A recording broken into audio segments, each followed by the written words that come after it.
Salut à toi et bienvenue dans cette nouvelle vidéo. Aujourd'hui, je veux parler avec toi d'une thématique assez importante. Les connaisseurs auront reconnu cet arbre millénaire parce qu'aujourd'hui, on fait cette vidéo en direct d'Ebolova. Ebolova, c'est la ville principale du sud de Cameroun et c'est une ville qui est très connue à cause d'une culture, le cacao. Et je veux parler avec toi aujourd'hui du cacao, mais au-delà du cacao, des cultures dites d'esclavage. Je pense que tu le sais certainement, mais dans l'histoire de nos pays, quand le colon est arrivé en Afrique, l'un des moyens qu'il a trouvé de pouvoir se servir du continent africain a consisté à faire cultiver sur place de la nourriture qui allait servir l'Occident.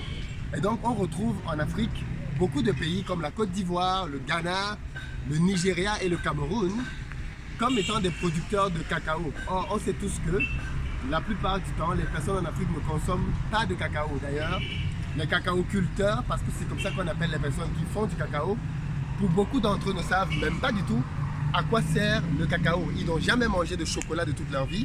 Et donc, clairement, pour eux, c'est juste quelque chose qu'ils cultivent qui doit être vendu pour aller à l'export.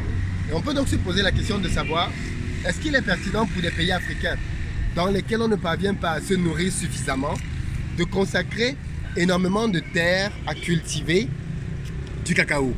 Alors, on tient à vous montrer cet arbre majestueux et somptueux parce qu'il est juste super joli. Et comme on va vous le montrer tout à l'heure, c'est vraiment une ville qui est en pleine forêt. C'est génial.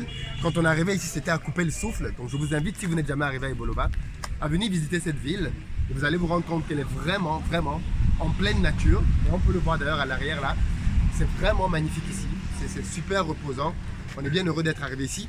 Et donc je disais, et je veux donc profiter pour parler de ça parce qu'Ebolova c'est le fief du cacao au Cameroun. C'est vraiment là où on a les plus grandes plantations, les plus grands cultivateurs se retrouvent ici. La question elle est posée et je veux avoir votre avis dans les commentaires. Est-ce qu'en Afrique on devrait continuer de cultiver du cacao, du café quand on sait que ce ne sont pas des cultures que nous consommons localement? Et surtout quand on sait que nous avons du mal à joindre les deux bouts en termes d'autonomie alimentaire. Est-ce qu'on doit quand même consacrer les terres que nous avons à cultiver des choses que l'on donne essentiellement à l'étranger? Je pense que la réponse n'est pas simple. Et on ne peut pas dire juste oui ou juste non. Parce qu'en réalité, il faut reconnaître que cultiver du cacao et vendre du cacao à l'extérieur permet de faire rentrer des devises dans le pays. Et il faut qu'on soit honnête avec ça. Aucun pays au monde ne se développe s'il ne vend pas des choses à l'extérieur. La Chine aujourd'hui est très puissante parce que la Chine vend à tout le monde. L'Occident est puissant parce que l'Occident vend à tout le monde. Tout le monde, tous ceux qui veulent se développer doivent commencer par travailler sur la production qu'ils vont pouvoir faire en interne et qu'ils vont pouvoir externaliser. Or en Afrique, on est d'accord qu'on a un sérieux problème, c'est qu'on ne produit pas assez. Et vu qu'on ne produit pas assez, d'abord pour nous-mêmes, on produit encore moins pour l'extérieur. Or, si on veut s'enrichir, on a intérêt à produire pour vendre à l'extérieur. Et donc, de ce fait, je pense que cultiver du cacao est une très bonne chose. Cultiver du café est une très bonne chose. Parce qu'avec ces deux cultures-là, nous avons des cultures sur place que le monde nous envie. L'Occident, à cause de la météo qu'il y fait, ne peut pas se permettre de faire du cacao parce qu'il faut bien le savoir. Pour faire du cacao, il faut le mettre en terre et attendre 4-5 ans pour qu'il entre en production. Or, avec l'hiver, il n'est pas possible de cultiver le cacao en Europe. Or, on sait tous à quel point le cacao est une culture qui produit par année des milliards de dollars. Et je parle de milliers de milliards de dollars. L'industrie du chocolat dans le monde, c'est une industrie extrêmement riche. Malheureusement, les Africains n'en bénéficient quasiment pas. Et pourquoi on n'en bénéficie pas? Parce que nous nous contentons simplement de produire du cacao et de le vendre à l'état brut. Et c'est là l'essentiel problème en réalité de l'Afrique. C'est que nous produisons d'un, pas assez, parce que nous n'avons pas modernisé notre agriculture. Et deuxièmement, quand nous parvenons à produire, le peu que nous parvenons à produire, nous le faisons sortir du pays à l'état brut. Or, quiconque veut gagner de l'argent doit apporter davantage de valeur ajoutée. Et donc il est évident que si on veut gagner de l'argent, on ne peut plus se permettre de produire uniquement du cacao. Pourquoi? Parce qu'en plus, les prix du cacao ne sont pas décidés par des Africains. Aujourd'hui, quand le Sénégal, la Côte d'Ivoire et le Ghana produisent du cacao, Et bien malheureusement, ils subissent le chantage des multinationales. Parce que les multinationales décident à quel prix elles vont acheter la marchandise. Ce qui est une aberration parce qu'en réalité, c'est le producteur qui fixe son prix. Mais on est parvenu à nous inverser le cerveau en nous créant un système dans lequel c'est le marché qui décide, ce sont les consommateurs qui décident, et en gros, c'est l'Occident qui décide à quel prix vont acheter les matières premières africaines. Non-sens absolu. Et je pense que si les Africains veulent gagner de l'argent avec la production de cacao, il faut qu'ils sortent de ce cercle vicieux-là.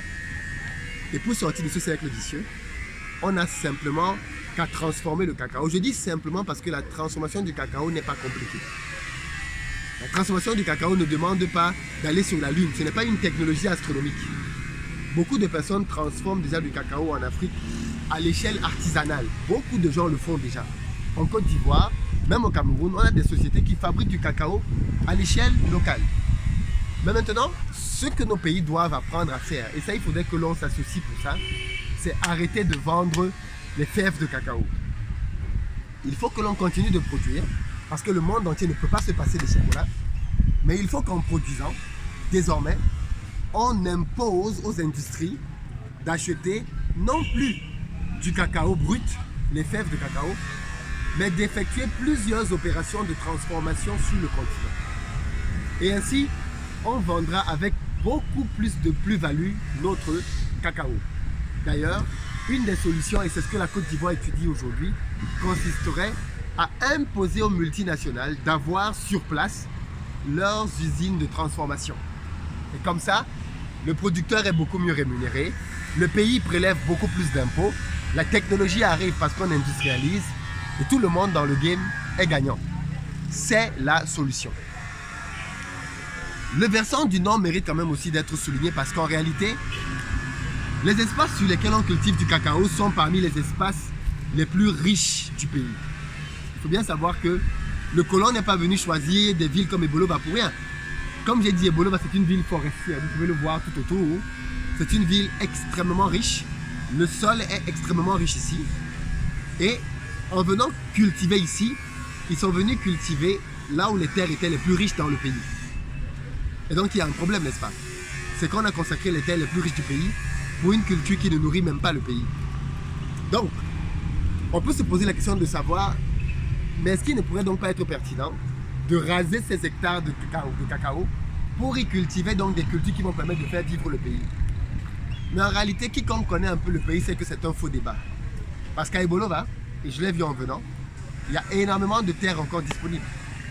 On n'est pas dans un système dans lequel on va dire que les cacaoyères ont rempli toute la ville et on n'a plus de terres agricoles disponibles. C'est faux. On a énormément de terres agricoles encore vierges. Le jour où on aura fini d'occuper les terres agricoles vierges, qu'on les aura développées, qu'on aura créé de la nourriture pour le pays et que ces terres-là ne vont plus suffire parce que notre population aura augmenté, alors je serais d'accord pour dire qu'on peut aller commencer à raser les cacaoyères parce qu'il faut nourrir d'abord les locaux. Mais tant qu'on n'a même pas fini d'exploiter le potentiel de la terre que nous avons, je trouve absurde de décider d'arrêter de produire du cacao sous prétexte qu'on ne parvient pas à se nourrir localement. Or, en réalité, ce n'est pas la présence des cacaoyères qui empêche de se nourrir. Voilà un peu l'analyse que je fais de cette situation-là. Transformons, parce que c'est avec la transformation qu'on va gagner beaucoup plus, qu'on va avoir beaucoup plus d'impact, parce que je le répète, c'est absurde que le cacaoculteur soit pauvre et que le producteur de chocolat soit multimilliardaire. Voilà l'absurdité dans laquelle nos pays sont. Parce qu'on s'entête à continuer de vendre les matières premières. On devrait transformer nos matières premières parce que ce n'est que la transformation qui enrichit. La production de matières premières n'enrichit personne. Et je profite encore de ceci pour dire aux uns et aux autres, arrêtons de nous vanter d'avoir un sous-sol riche. C'est un don de Dieu. On n'a pas mérité d'avoir un sous-sol riche. C'est un don de Dieu. Ce que nous pouvons faire, c'est utiliser cette nature-là pour transformer et apporter de la technologie. Donc, battons-nous pour avoir la technologie, battons-nous pour transformer et ensuite donc revendons-le beaucoup plus cher. Et tant qu'on ne fera pas ça et qu'on va se battre à gauche, à droite pour dire qu'on a la nature, on a le potentiel, et bien ce sont les autres qui continueront d'en profiter. Et quand même on voudra le transformer comme c'est le cas aujourd'hui avec le cacao, et j'invite là tous les cacaoculteurs qui m'écoutent à penser à transformer, parce qu'il y en a plusieurs qui le font, qui suivent cette chaîne et qui sont cacaoculteurs. Transformer, c'est ça le vrai challenge. Le challenge, c'est plus de produire, les gars. Transformez-moi ce cacao. Si vous voulez lever des fonds pour faire des usines, contactez-nous. On peut vous aider dans ce sens-là. On peut vous aider à aller trouver des financements pour créer des usines de transformation de cacao. Mais soyez dans l'optique de transformer. Et ce n'est qu'ainsi qu'on va pouvoir réellement enrichir nos pays et créer des rapports win-win avec l'Occident et tous les grands consommateurs de cacao dans le monde. Merci beaucoup d'avoir suivi cette vidéo. Dites-moi ce que vous en pensez dans les commentaires et quelle stratégie vous proposez. Je vous laisse terminer d'admirer notre arbre millénaire. D'ailleurs, dites-moi de quel arbre il s'agit ici. Comment est-ce qu'il s'appelle? À très bientôt.